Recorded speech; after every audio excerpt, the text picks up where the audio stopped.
666 feet in centimeters.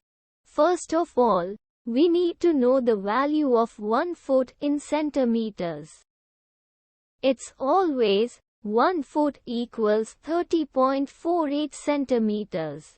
Now we have to multiply 30.48 by 666.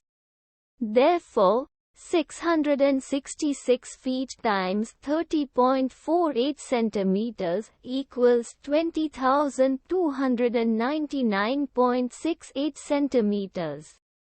So, in other words, 666 feet equals 20,299.68 centimeters.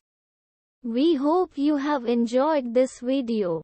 Please like and subscribe to our channel for more videos like this.